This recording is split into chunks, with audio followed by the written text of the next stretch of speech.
En estos momentos vamos a escuchar la palabra de Dios. Dispón tu corazón para que el mensaje llegue hasta lo más profundo de tu ser.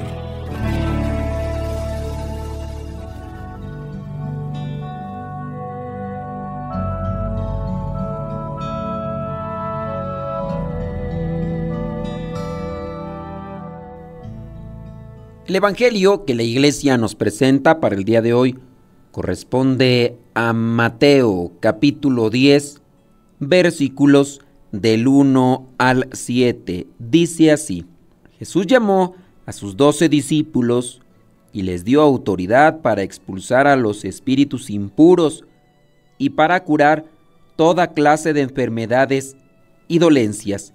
Estos son los nombres de los 12 apóstoles. Primero, Simón, llamado también Pedro, y su hermano Andrés, Santiago y su hermano Juan, hijos de Zebedeo, Felipe y Bartolomé, Tomás y Mateo, el que cobraba impuestos para Roma, Santiago, hijo de Alfeo y Tadeo, Simón el cananeo y Judas Iscariote, que después traicionó a Jesús.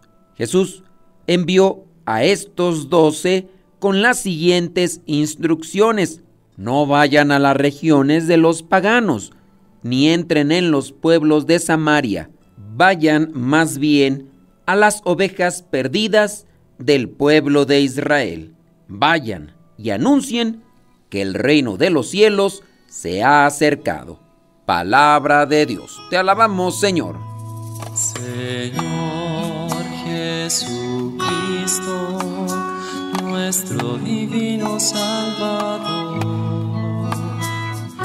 gracias te damos por tu infinito amor.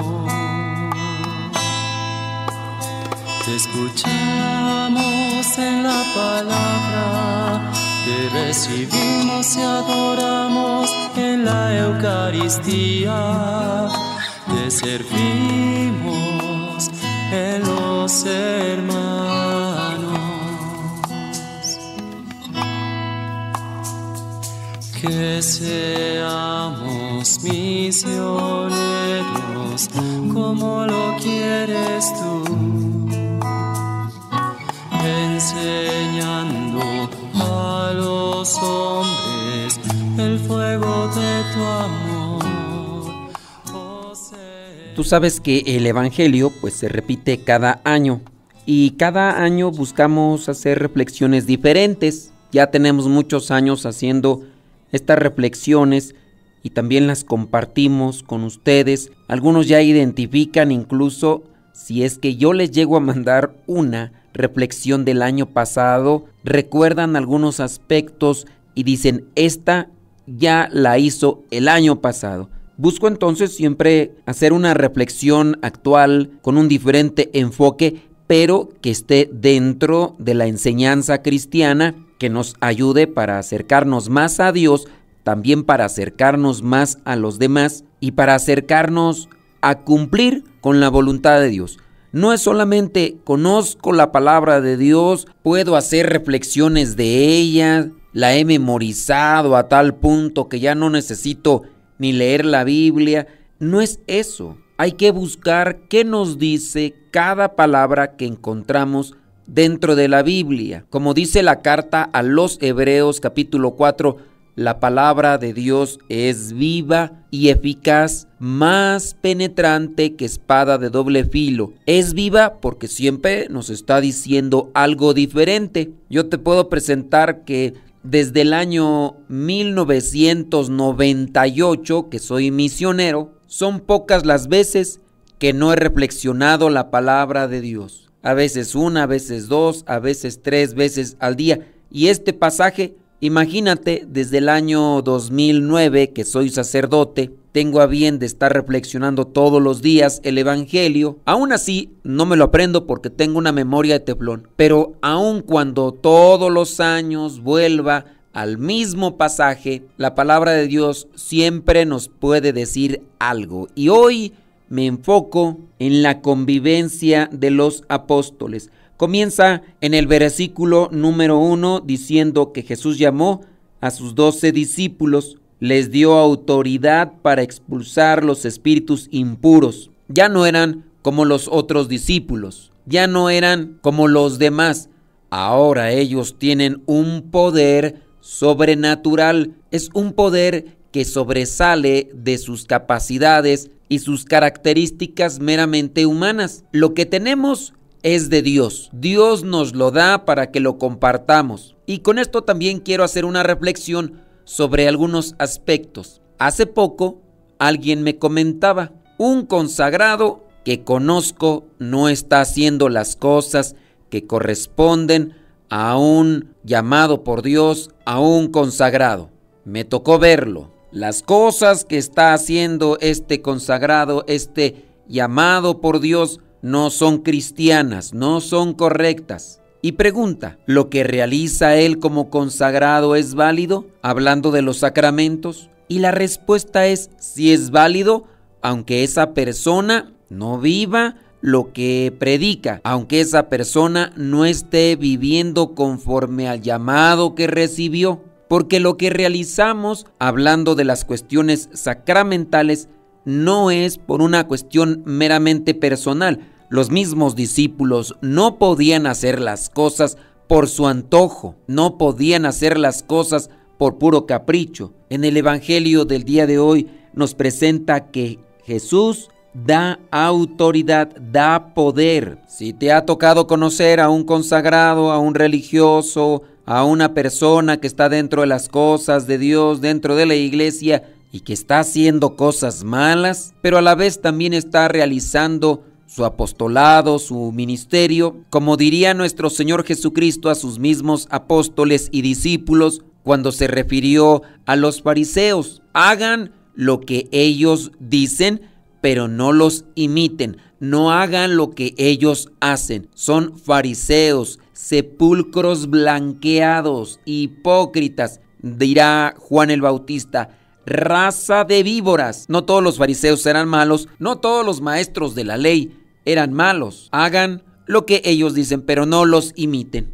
El poder sobrenatural que da Dios a los que nos llama es para darlo a las personas que se disponen y lo solicitan. Si el mismo consagrado no está viviendo el llamado, está condenándose a sí mismo, está consumiendo su propia condenación. Y aunque sea llamado, aunque sea elegido, aunque sea consagrado, no tiene ganada la salvación. Hablando de los llamados, hablando de los apóstoles, hablando de todos los bautizados, estos son los nombres, dice, de los 12 apóstoles, y entre ellos está Judas Iscariote, que después traicionó a Jesús. La petición de parte de Cristo es que vayan primero con los del pueblo de Israel y principalmente con las ovejas descarriadas. Ya después vendrá el momento de ir con aquellos que no pertenecen al pueblo, pero primero es con el pueblo elegido. Hablando de esta convivencia entre los apóstoles, que a pesar de sus diferencias, fíjate, es un tema relevante y enriquecedor para reflexionar. A lo largo de los evangelios vemos que los 12 discípulos,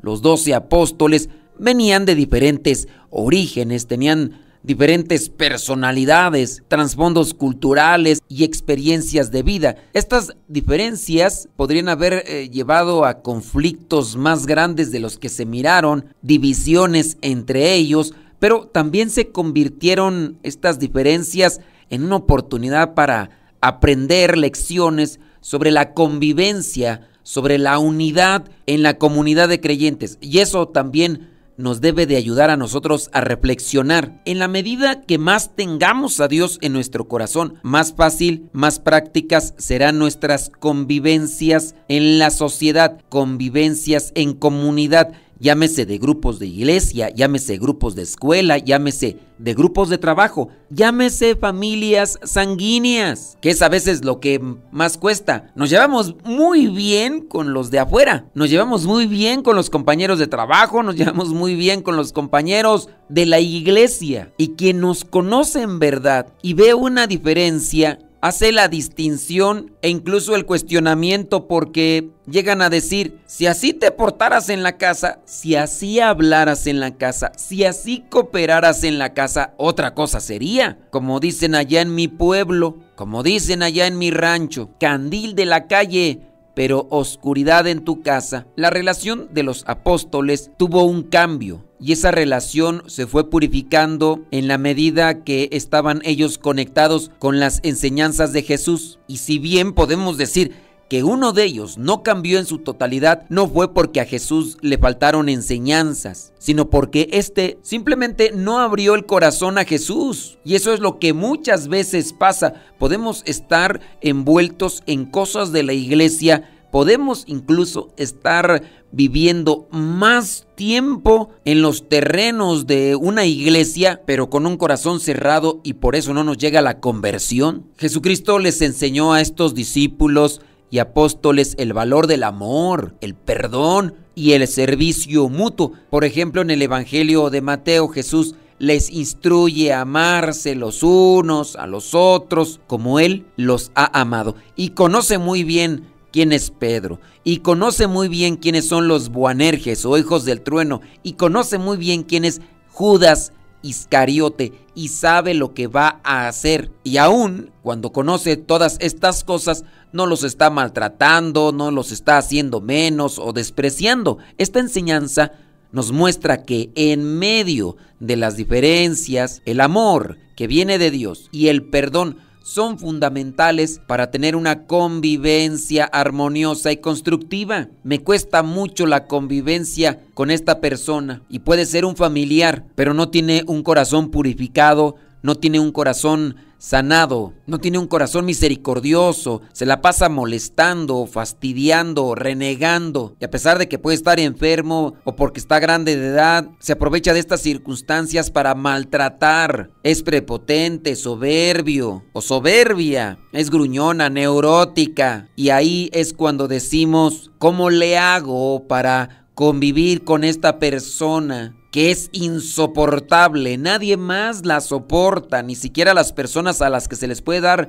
un sueldo. ¿Quién podrá soportar a esta persona? Pues solamente quien se llene más del amor. Es que si hago oración, si me acerco a Dios, pero me cuesta. Pues tienes que hacer más oración. No puedes levantar 10 kilos, necesitas más proteína, necesitas más masa muscular para tener fuerza. Aliméntate más. Así también las cuestiones espirituales. Otra reflexión importante es que los apóstoles aprendieron a valorar y respetar las diferencias de los demás. Aunque cada uno tenía su propia personalidad y forma de ver las cosas, aprendieron a escucharse mutuamente y a trabajar juntos en colaboración. En el libro de los Hechos de los Apóstoles, por ejemplo, vemos cómo tomaron decisiones importantes en conjunto y cómo cada uno desempeñó un papel clave en el crecimiento de la iglesia. En nuestra vida cotidiana también podemos aplicar estas reflexiones. Vivimos en una sociedad, en una familia diversa, donde las personas,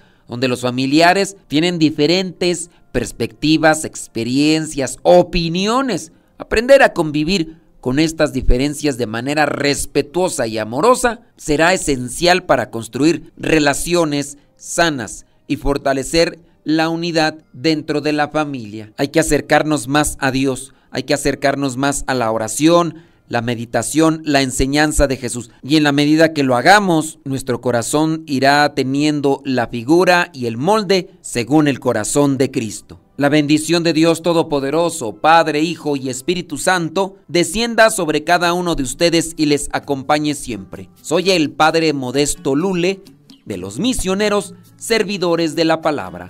Vayamos a vivir el Evangelio. Lámpara es tu palabra para mis pasos, luz en mi sendero. Lámpara es tu palabra para mis pasos, luz en mi sendero. Luz, tu palabra es la luz. Si ustedes quieren recibir este evangelio por el WhatsApp, solamente tienen que mandarnos un mensaje a este número 56 30 80 45 63. 56 30 80 45 63. Recuerden que ustedes no tendrán ningún problema si ponen la clave de México. En cualquier parte del mundo que se encuentren, solamente antes del número que les acabo de dar, tienen que poner el signo de más, como si fueran a hacer una suma, después 52. La clave internacional para enviar mensajes a WhatsApp a México es signo de más 52. Y después el número 56 30 80 45 63. 56 30 80 45 63. Y ya solamente me mandan un mensaje diciendo: quiero el evangelio por WhatsApp. Y listo. Que Dios les bendiga y muchas gracias a los que comparten este evangelio.